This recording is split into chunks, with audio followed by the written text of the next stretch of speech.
Boa tarde, pessoal. Esta é a quinta aula da disciplina Formulação Cinética e Equilíbrio entre Fases Cerâmicas. Nós começamos a aula passada a ver transformações térmicas. Hoje nós vamos continuar um pouco com esse assunto de transformações térmicas. Eu vou revisar rapidamente, fazer o chamado recap da aula passada e aí continuamos nesse mesmo assunto. Vocês sabem que às vezes eu fico um pouco constrangido de estar usando transparências, né?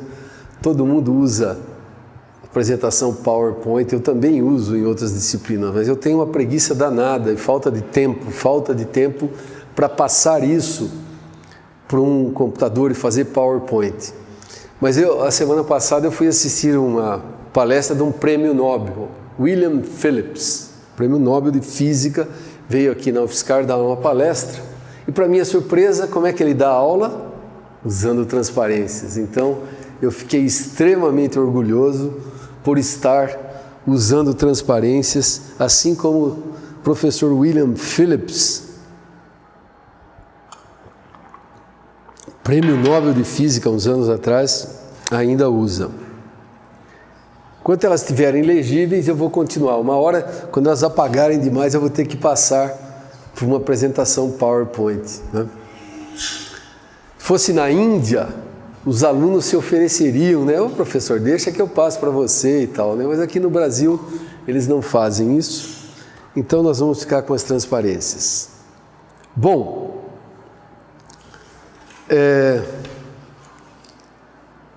voltando a esse conceito, falando em prêmio Nobel, que o Svante Arrhenius, em 1899, veio com esse conceito da energia de ativação.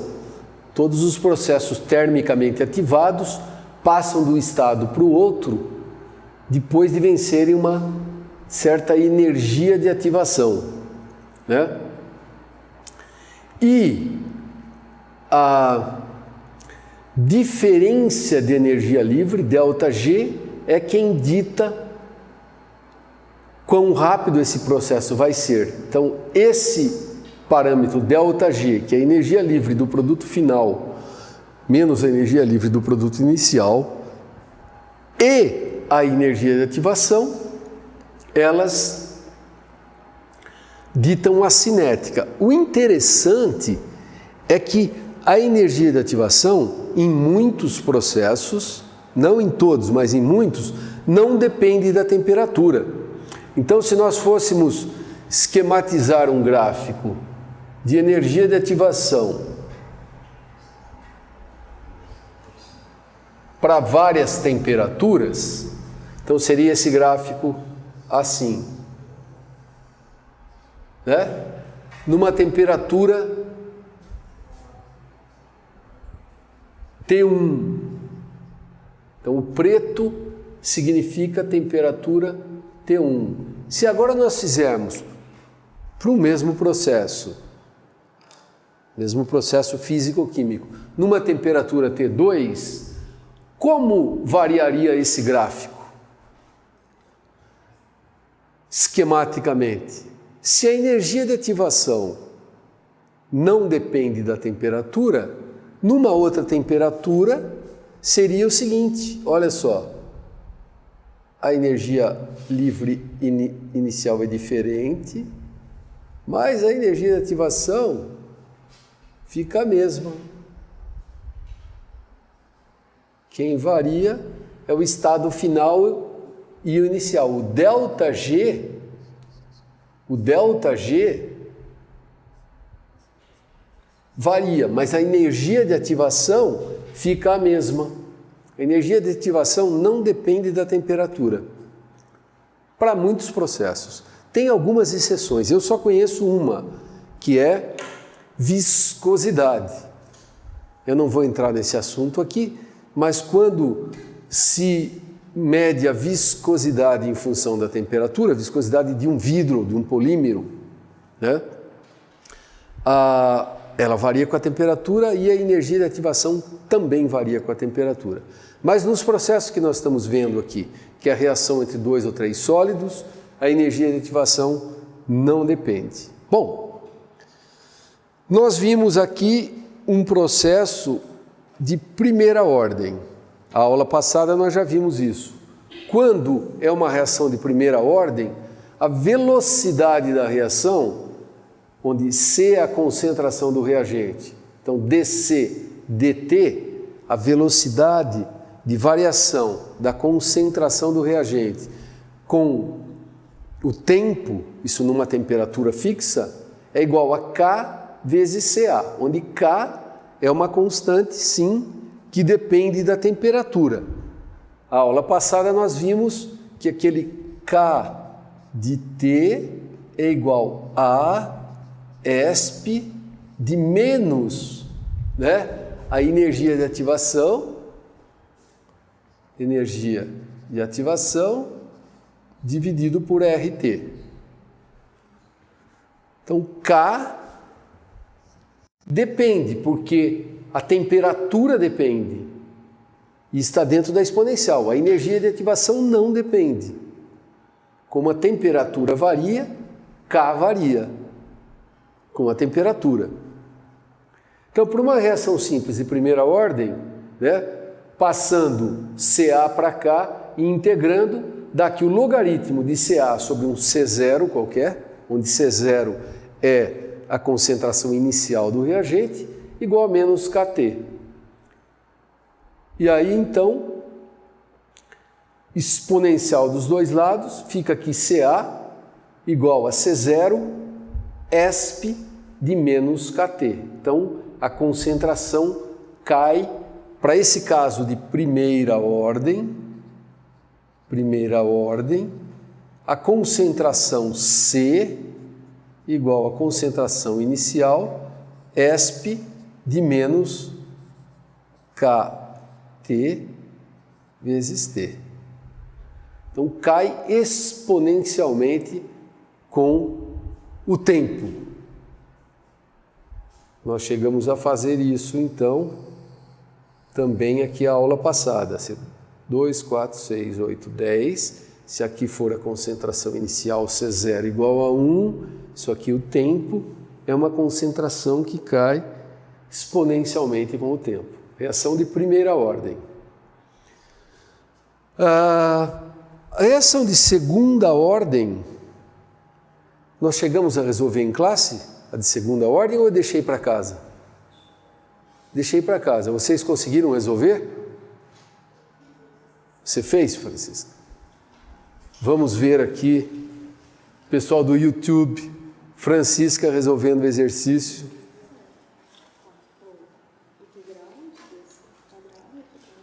Um sobre C, né?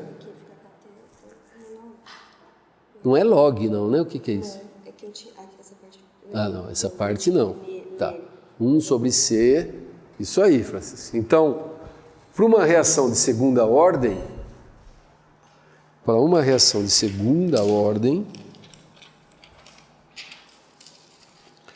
nós temos dois reagentes.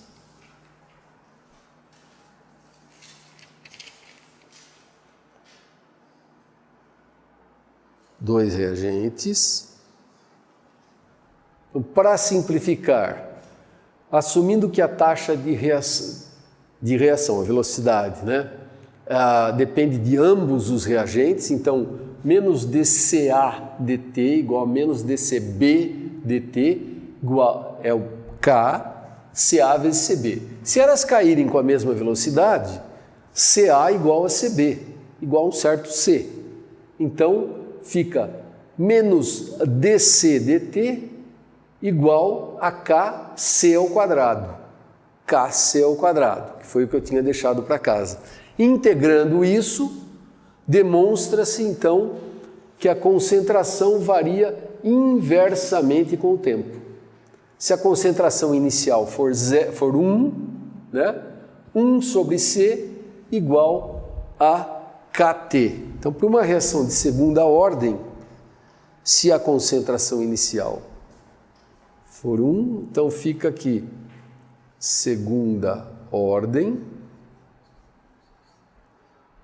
1 sobre C menos 1 sobre C0 igual a K de T vezes T. cai inversamente com o tempo. Pode pôr C igual 1 sobre K vezes T. E assim por diante. Por uma expressão de terceira ordem, né? A equação seria menos dc dt igual a kc ao cubo, e aí faz a integral e resolve. Então, para cada tipo de ordem, né, quando tem muitos componentes, para a ordem n, vai ser igual a kc elevado a n. Também dá para resolver, etc. Essas são reações generalistas. Em cerâmica, quando a gente pensa em sólidos reagindo um com o outro, né, a situação pode ser resumida da seguinte maneira.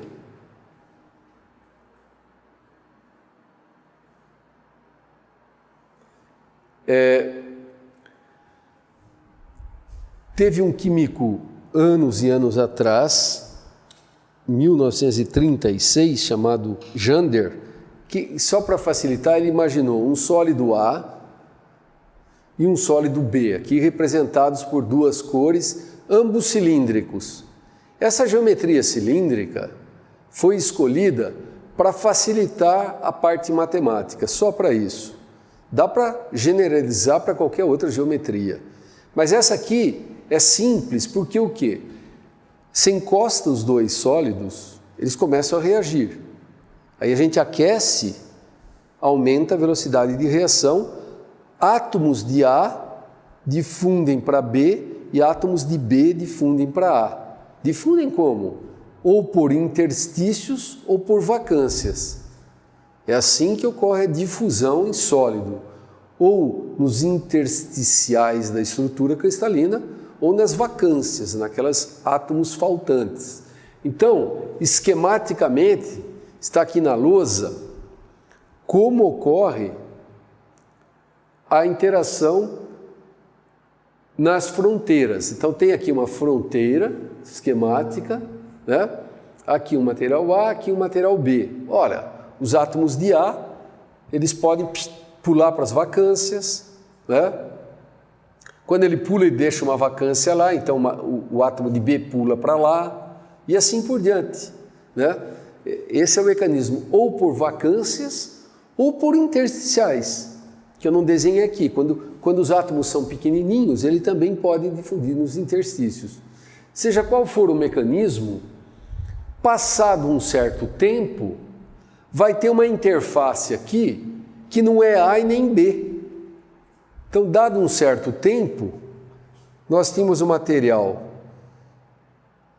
A, que eu vou representar por uma determinada cor, encostado nele, né, o material B. Passado um certo tempo, tem uma camada aqui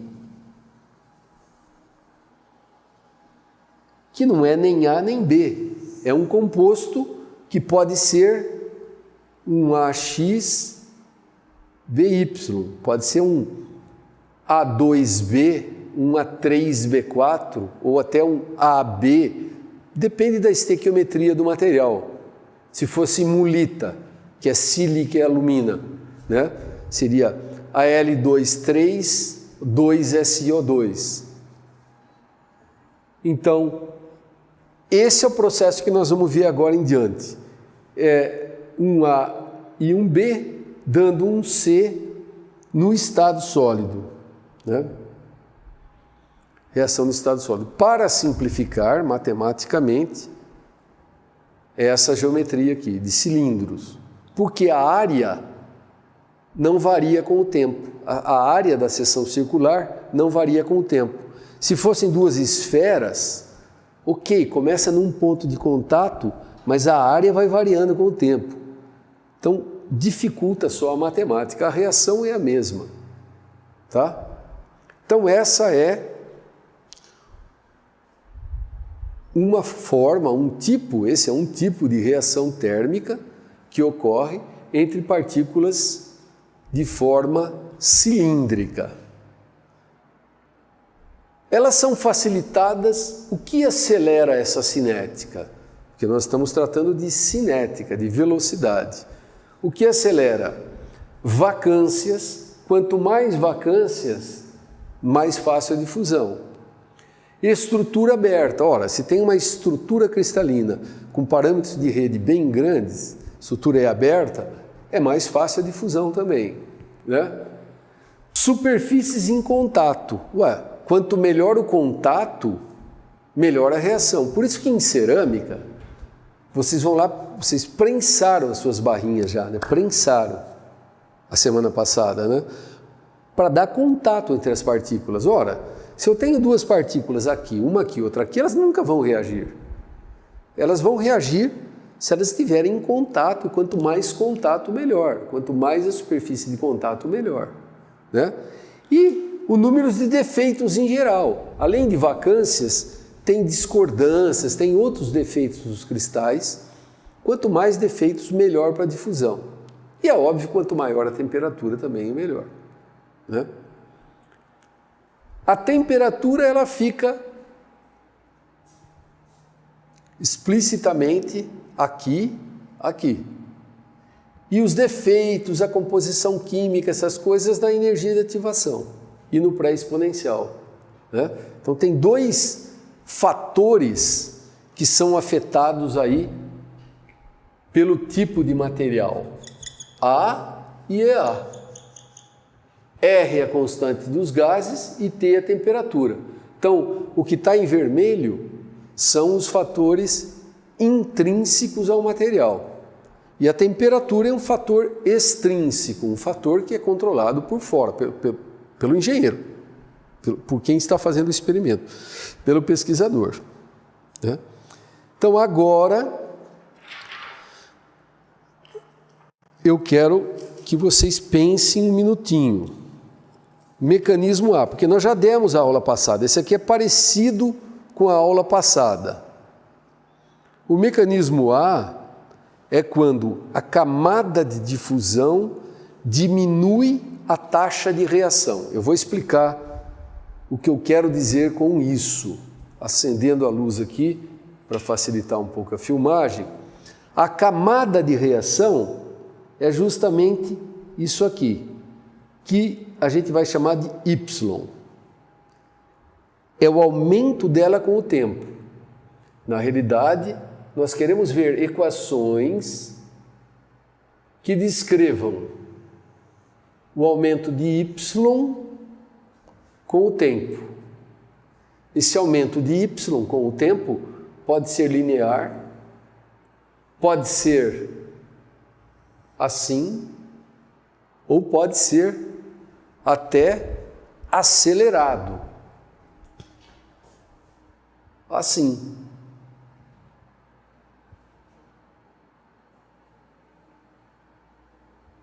Nós vamos ver vários casos aqui. Como varia a espessura da camada com o tempo? Numa temperatura constante. Vamos estudar numa temperatura T, fixa. Então, o primeiro mecanismo que nós queremos estudar é esse aqui. Quando a camada de difusão, Y, diminui a taxa de reação. Enfim, esse Y, ele diminui a taxa de reação. Em outras palavras, essa estrutura aqui vai atrapalhando a difusão de B para o A e do A para o B. Por exemplo, ela é muito mais fechada, ou melhor cristalizada, etc. Tem menos defeitos, tem várias possibilidades. O fato é que vai formando a camada e a reação vai ficando mais difícil. Esse é um caso comum. A cinética que eu quero descrever é essa aqui, a equação diferencial primeiro, dy dt. Essa é a velocidade de reação, ou taxa de reação. Façam aí. Ele depende do material e da temperatura. Então vai ser K de T dividido por Y. Agora eu vou dar mais um tempinho para vocês resolverem essa integral. Essa vocês têm que saber resolver.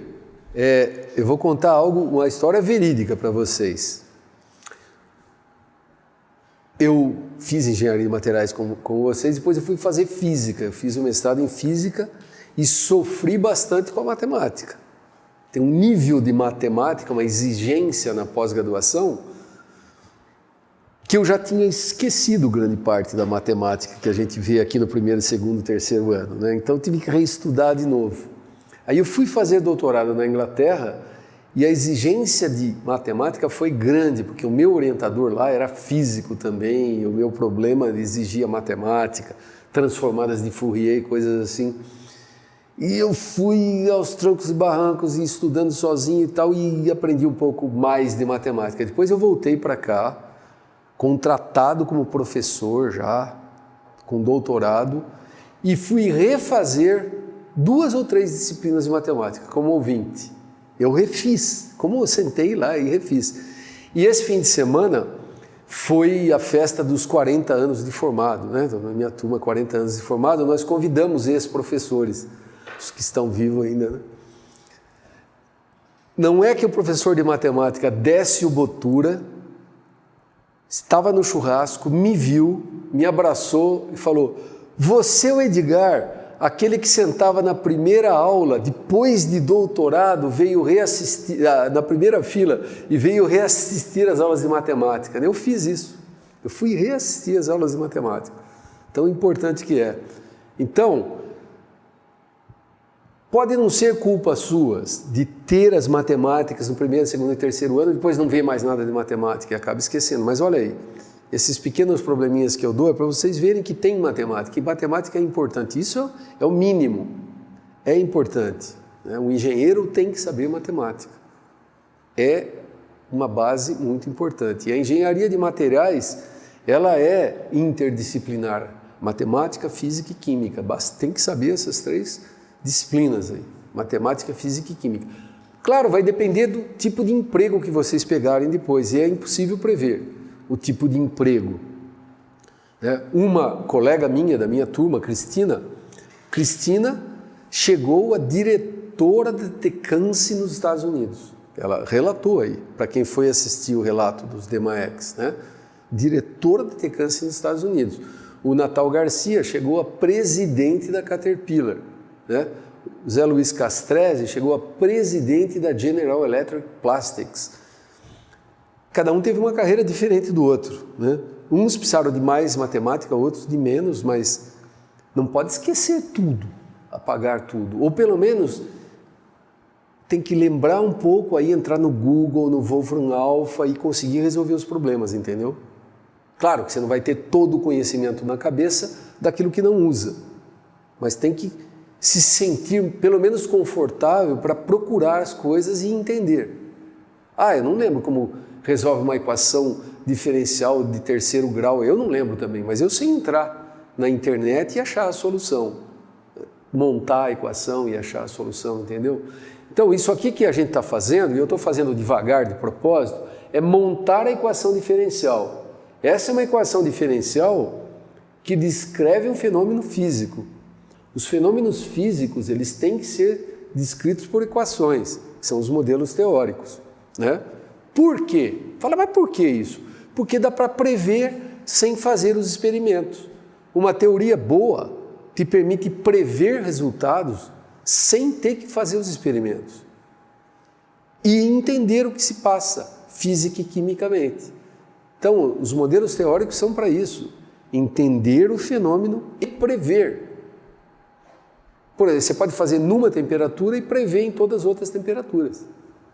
Precisa fazer um mínimo do experimento para obter A e EA. Não dá para calcular a princípio A e EA, mas como A e EA são constantes para um dado tipo de reação, se você conseguir com uma série de experimentos calcular A e EA, pronto.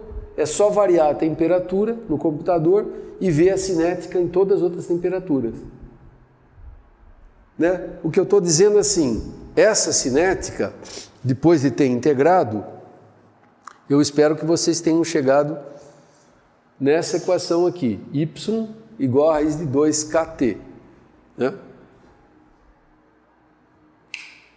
Y igual a raiz de 2kt. Então, esta curva, qual das três é? Francisca já havia previsto. Qual é dessas três? Esta em preta, certo? Então, essa aqui é a nossa número 1, que y igual a raiz de 2k, aquele k lá, vezes tempo, né? Então, veja que legal. Se a gente fizer um experimento, né? Quer dizer, numa temperatura, a gente obtém a curva experimental, mede de alguma forma, traça a curva e obtém K. Na realidade, obter K é obter A e EA. Tendo obtido A e EA, a gente pode prever essa curva em outras temperaturas, sem fazer o experimento. Né? Numa outra temperatura vai ser assim, numa outra vai ser assado, numa outra vai ser assado, sem fazer o experimento. Aí é a beleza da teoria. E para essa teoria, precisou desses conhecimentos de matemática aqui. Né? Então, dando que y igual a raiz quadrada de 2 vezes k de t vezes o tempo. Segundo mecanismo. Então, esses são mecanismos. Agora eu quero que vocês façam tudo, porque se já aprenderam a lógica. O segundo é interessante. É um mecanismo onde a velocidade é constante. Em outras palavras, a camada de difusão, esse y, não afeta a taxa de reação. Isso acontece em alguns casos. Quer dizer, o y que foi formado aqui tem o mesmo grau de defeitos ou uma estrutura parecida com a estrutura do A e o B.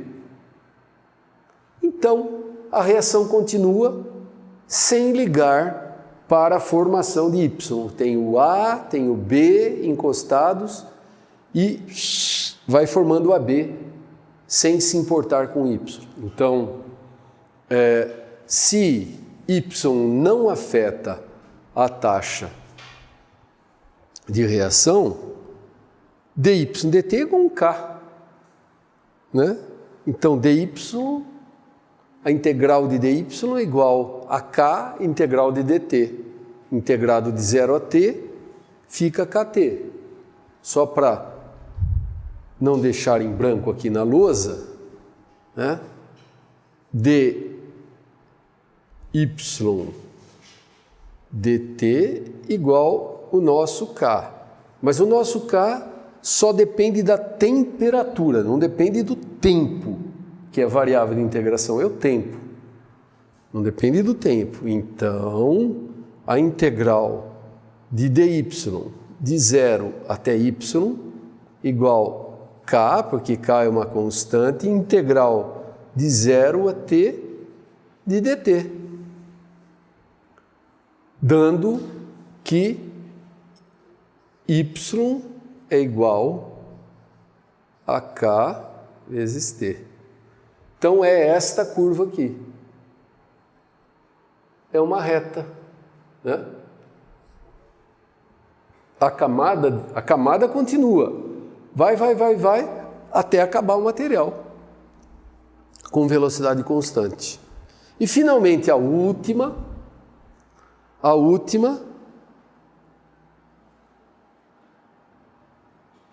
catalisar, tem um exemplo aqui, transformações polimórficas. Sabe aquelas transformações como eu mostrei na aula anterior, de quartzo para cristobalita, cristobalita para tridimita? Essas transformações polimórficas, elas evoluem com velocidade constante. Evoluem com velocidade constante. Né? Que a derivada dessa curva é a velocidade, a inclinação e a velocidade. Último exercício para vocês, e esse tem que ser bem rápido. Quando a camada catalisa a reação, essa camada XY, ela pode acelerar a reação. Tem um efeito catalisador.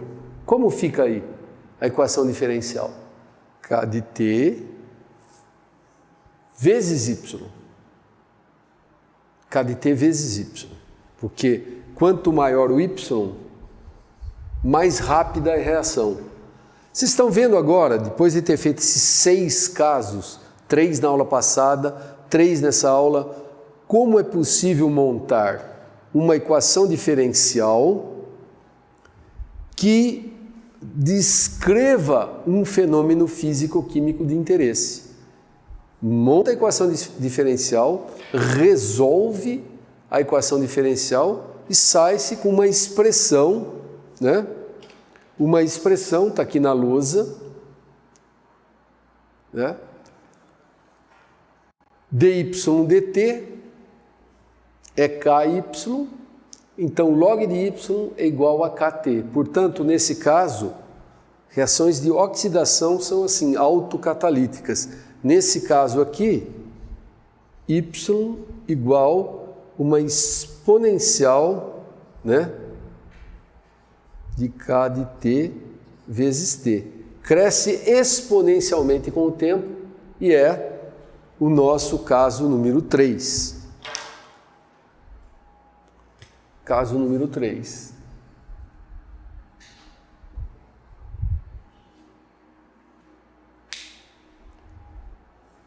Essas várias curvas que eu fiz aqui são várias temperaturas, sem fazer o experimento, somente obtendo o valor de K, do A e do EA numa temperatura, calculando nas outras, para um dado mecanismo. Né? Claro que esse A e o EA depende do mecanismo. Para o mecanismo 1 vai ter um valor de A e EA, para o 2 outro, para o 3 outro. Então esse pacotinho é simples, mas mostra a vocês, dá esse recado. A matemática é fundamental, não é que auxilia, é fundamental para o entendimento do fenômeno e para a possibilidade de prever esse fenômeno em várias temperaturas. Tem que fazer experimento numa temperatura só. Os outros fazem a simulação. Certo? O primeiro mecanismo é para a maioria das reações? O primeiro, esse aqui? Sim. Para a maioria das reações, esse aqui é o mais comum. É sim. Esse aqui só para reações polimórficas e esse aqui para reações tipo explosivas, para reações autocatalíticas. Bem lembrado. Com hoje, isso termina um pacote de aulas, que é o pacote definições, reformulação, formulação, transformações térmicas. Agora nós vamos fazer uma pequena prova para vocês relembrarem todos esses conceitos, porque a aula que vem começamos com diagramas de equilíbrio, que é outro assunto, tá certo? Então, obrigado por hoje. Agora não precisa filmar a prova, porque você vai ver o pessoal suando frio assim, não fica bem.